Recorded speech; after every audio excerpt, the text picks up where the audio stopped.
pengungkapan kasus yang dilakukan oleh jajaran Satreskrim Polres Malang, yaitu di mana ada kasus yang cukup unik terjadi di Desa Pulungdowo di Kecamatan Tumpang, Kabupaten Malang.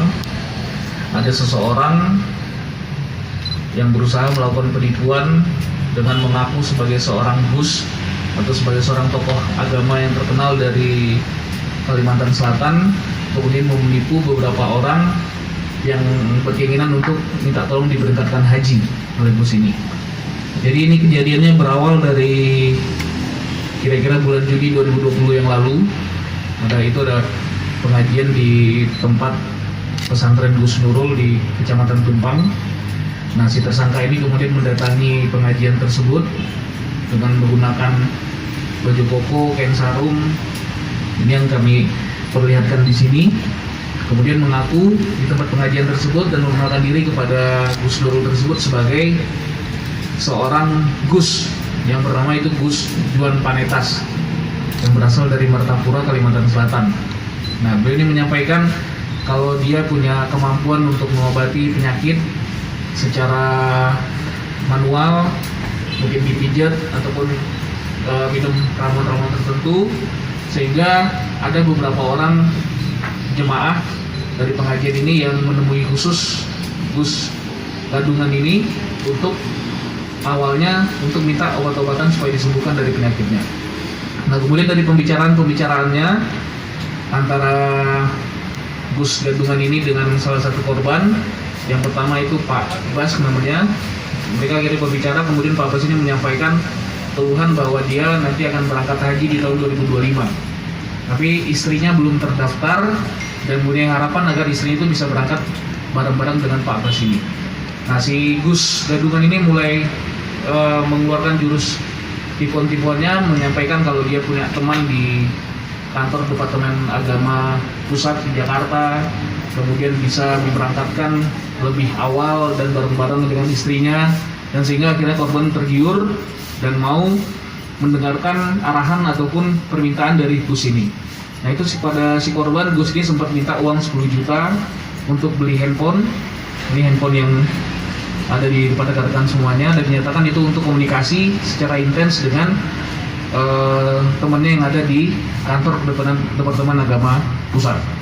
Kemudian pertemuan selanjutnya si Gus ini juga minta uang lagi kepada si korban sebesar 12 juta rupiah. Nah, ini kepada korban yang pertama, kemudian korban yang kedua juga sama, menjanjikan untuk bisa berangkat haji lebih cepat. Kemudian si korban dimintai duit 25 juta rupiah. Dan akhirnya ini informasi ini berkembang terus ke jemaah-jemaah yang lain. Akhirnya ada 3 orang jemaah lagi yang sempat tertipu dan sempat mengeluarkan uang dengan kisaran antara 15 sampai 20 juta rupiah. Nah, akhirnya setelah sekian lama baru si korban ini menyadari bahwa dia tertipu, dia ditipu oleh Gus Gadungan ini dan melaporkan kepada pihak kepolisian, itu pihak Polres Malang dan Polsek Tumpang. Akhirnya setelah kita lakukan upaya penyidikan, Gus Gadungan ini bisa kita amankan karena yang bersangkutan kebetulan juga tinggal di Kecamatan Pakis di desa Sumber Pasir, dan bisa diamankan kemudian dibawa ke Polres Malang untuk dilakukan proses lebih lanjut. Demikian. Komandan, berapa kali komandan melakukan aksi penipuan? Apa hanya 3 kali atau memang khusus untuk penipuan haji? Untuk yang penipuan haji ini dia mengakui sudah 5 kali melaksanakan 5 korban yang ditemukan di Kecamatan Tumpang. Tapi kita yakin di tempat-tempat lain juga sering melakukan dengan berbagai modus operandi yang berbeda. Seperti tadi yang disampaikan di mana? Di Pakis, kemudian di Pasuruan dan beberapa tempat lainnya, dengan cara tipu daya muslihat untuk meyakinkan orang lain. Akhirnya orang tersebut berusaha menyerahkan sejumlah uang kepada si pelaku ini. Seorang diri dia melakukannya sendiri dan tidak melibatkan pelaku yang lain.